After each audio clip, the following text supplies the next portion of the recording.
Shalom, selamat pagi episode family. Selamat pagi. Pagi ini saya ingin sharing mengenai judulnya sakit rohani ya.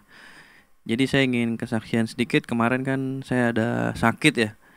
Jadi ada batuk, pilek, meriang, sampai yang batuk-batuk keluarnya banyak banget gitulah. Sampai gak enak badan banget. Sampai gak bisa ke gereja buat beribadah gitu ya.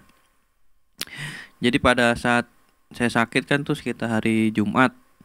Nah, saya nggak diam aja, saya juga tetap berusaha gitu biar Minggu bisa ke gereja gitu ya.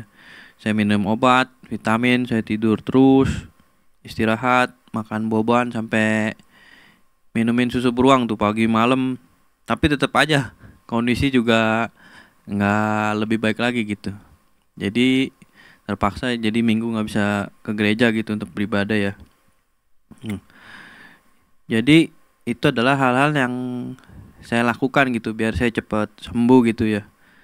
Sakit yang diderita tubuh saya biar cepat sembuh itu yang saya lakukan. Nah, bagaimana kalau kita sedang mengalami sakit rohani gitu ya. Nah, saya jelasin dulu, sakit rohani adalah sifat buruk dalam manusia yang menjauhkan diri kita dengan Tuhan, baik secara sadar maupun tidak sadar gitu ya. Contohnya itu sakit rohani sombong, iri hati, malas pelayanan, tidak menjalankan firman Tuhan, dan lain-lain ya. Nah, jadi gimana supaya kita bisa sembuh dari sakit rohani ya? Kalau menurut saya pertama, kita mengakui kesalahan kita dan minta pengampunan dari Tuhan Yesus ya. Seperti yang ada di Yesaya 55 ayat 7. Baiklah orang fasik meninggalkan jalannya, dan orang jahat meninggalkan rancangannya. Baiklah ia kembali kepada Tuhan, maka dia akan mengasihaninya dan kepada Allah kita, sebab ia memberi pengampunan dengan limpahnya ya. Kemudian yang kedua, mulai kembali menjalin hubungan dengan Tuhan gitu ya. Jadi kita dengan renungan tiap hari, terus kalau ada ibadah kita datang, ibadah yang seperti pasutri, pria wanita, dewasa muda kita juga ikut datang gitu ya. Jadi nggak cuma ibadah umum doang. Terus yang ketiga, kita terapkan kembali 3K kita yang diajarkan Pak Agem ya, yaitu komitmen, konsisten, dan konsekuen dalam menjaga jalan kita agar tetap lurus gitu ya, tidak melenceng-melenceng lagi ya. Nah, terus yang keempat itu jangan diulangi lagi karena konsekuensinya besar ya. Seperti yang ada di Samuel 12 ayat 20 sampai 25 saya bacakan.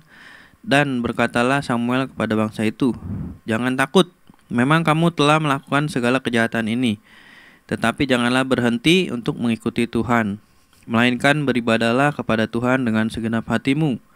Janganlah menyimpang untuk mengejar dewa kesia-siaan yang tidak berguna dan tidak dapat menolong, karena semua itu adalah kesia-siaan belaka. Sebab Tuhan tidak akan membuang umatnya, sebab namanya besar. Bukankah Tuhan telah berkenan untuk membuat kamu menjadi umatnya? Mengenai aku, jauhlah daripadaku untuk berdosa kepada Tuhan dengan berhenti mendoakan kamu. Aku akan mengajarkan kepadamu jalan yang baik dan lurus.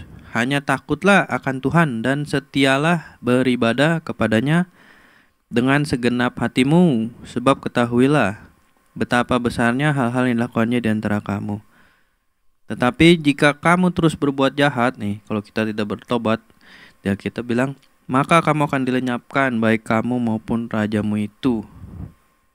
Ya, jadi kesimpulannya ya, kalau kita sedang sakit rohani ya, kita sedang malas ke gereja, malas pelayanan atau apapun itu, kita harus tetap beribadah ya. Kita nggak boleh sampai meninggalkan Tuhan, apalagi melupakan Tuhan ya, karena resikonya sangat berat ya.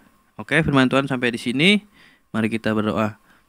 Selamat pagi Bapa, terima kasih atas hari ini. Kami bisa bangun dengan tubuh yang sehat, semua karena kebaikan-Mu ya Bapa. Kami boleh mendengarkan firman ini Tuhan. Biarlah Tuhan kami sembuh Tuhan dari sakit-sakit rohani kami Tuhan, apapun itu. Kami percaya Kau akan sembuhkan kami Tuhan, dari sakit rohani maupun jasmani ya Bapa. Terima kasih Tuhan, terima kasih. Di dalam nama Tuhan Yesus kami berdoa, haleluya, amin.